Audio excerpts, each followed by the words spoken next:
Assalamualaikum warahmatullahi wabarakatuh. Alhamdulillah alladzi hadana lihada wa ma kunna linahtadiya laula an hadanallah. Segala puji bagi Allah Jalla Jalaluh yang karena nikmatnya kebaikan-kebaikan menjadi sempurna, yang karena rahmatnya kita dapat diberi rizki, diberi nikmat, beribu-ribu nikmat, sehingga kita tidak mampu menghitungnya.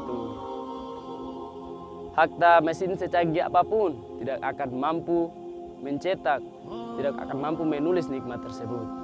Semana Allah Subhanahu wa taala berfirman, "Wa in ta'uddu ni'matallah," dan jika kamu menghitung nikmat Allah, apa kata Allah? La tuhsuha, tidak akan mampu menghitungnya.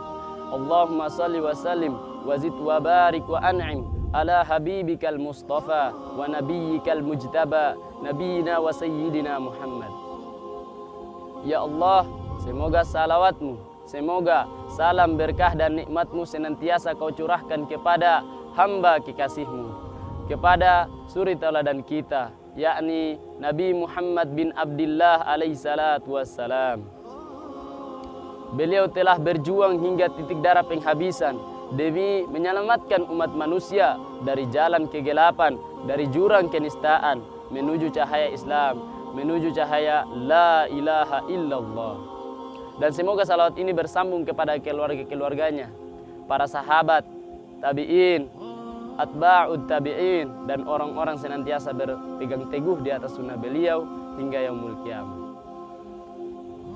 Pemirsa dimanapun berada, kita mengingat kembali hadis-hadis Nabi yang menjelaskan tentang suatu amalan, yang dimana amalan itu bisa mendekatkan diri kita dekat dengan kedudukan Rasulullah Sallallahu Alaihi Wasallam di akhirat kelak nanti. Pemirsa yang dimuliakan Allah Subhanahu Wa Taala, dari Sahal bin Sa'ad radhiyallahu anhu ia berkata, Rasulullah Sallallahu Alaihi Wasallam bersabda, "Ana wa kafilul yatimi fil jannati hakadha." Aku dan orang yang menyantuni anak yatim kedudukannya di surga seperti ini. Rasulullah Sallallahu Alaihi Wasallam mengisyaratkan wa asyaru bisababatil wusta, mengisyaratkan dengan jari telunjuk dan jari tengahnya, wa farajun bainahuma syai'an, serta agak merapatkan, agak merenggangkan keduanya seperti begini pemirsa. Hadis yang agung ini menunjukkan betapa besarnya keutamaan dan pahala orang yang menyantuni anak yatim. Sehingga salah satu imam besar kita, Imam Bukhari, mencantumkan hadis ini dalam bab keutamaan orang yang mengasuh anak yatim. Ada beberapa faedah penting yang terkandung dalam hadis ini adalah orang yang menyantuni anak yatim di dunia akan mendapatkan kedudukan yang tinggi di akhirat, yakni surga, dan juga dekat dengan kedudukan Rasulullah Sallallahu Alaihi Wasallam. Arti menanggung anak yatim adalah mengurusi dan memperhatikan seluruh keperluan hidupnya, seperti nafkah, yakni makan dan minum, pakaian, dan mengasuhnya, serta mendidiknya dengan pendidikan Islam yang benar. Yang dimaksud dengan anak yatim adalah seorang anak yang ditinggalkan oleh ayahnya, yakni meninggal dunia sebelum anak itu mencapai usia dewasa. Itulah yang dimaksud dengan anak yatim.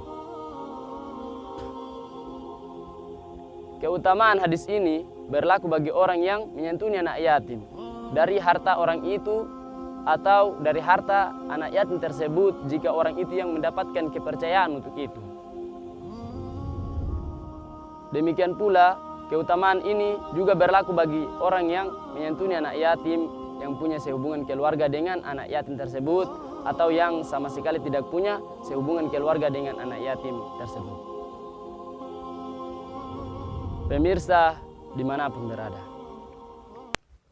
ada beberapa hal yang harus kita perhatikan. Di antaranya ada beberapa hal yang harus kita perhatikan mengenai sehubungan dengan mengasuh anak yatim.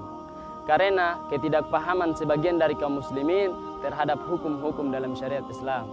Di antaranya satu, larangan menisbatkan anak angkat atau anak asuh kepada selain ayah kandungnya. Hal ini berdasarkan firman Allah Subhanahu wa taala. Allah Subhanahu wa taala berfirman, "A'udzu billahi minasyaitonir rajim. Ud'uuhum li'abaihim huwa aqsatu 'indallah. فإن لم تعلموا آباؤهم فإخوانكم في دين وموالكم. Yang artinya Allah Subhanahu wa taala berfirman, panggillah mereka anak-anak yatim itu dengan memakai nama bapak-bapak kandung mereka. Itulah yang lebih adil di sisi Allah. Dan jika kamu tidak mengetahui bapak-bapak mereka, maka panggillah mereka sebagai saudara-saudaramu seagama dan maula-maulamu. Quran surah Al-Ahzab ayat 5. Yang kedua, anak angkat atau anak asuh tidak berhak mendapatkan warisan dari orang tua angkatnya. Karena berbeda dengan kebiasaan di zaman jahiliyah, yang dimana mereka menganggap anak angkatnya atau anak asuhnya sebagai anak angkatnya. Sehingga anak itu juga mendapatkan warisan ketika orang tua angkatnya itu meninggal dunia. Yang ketiga, anak angkat atau anak asuh bukanlah mahram, sehingga wajib bagi orang tua yang mengasuhnya atau anak-anak mereka untuk memakai hijab yang menutupi auratnya ketika di depan anak tersebut. Sebagaimana ketika mereka di depan orang yang bukan mahramnya. Berbeda dengan kebiasaan di zaman jahiliyah. Wallahu a'lam bishawab. Itu saja ceramah saya pada hari ini. Semoga bermanfaat bagi kita semua pemirsa. Kurang dan lebihnya saya mohon maaf. Kalau ada kata-kata yang salah, itu datangnya dari pribadi saya sendiri.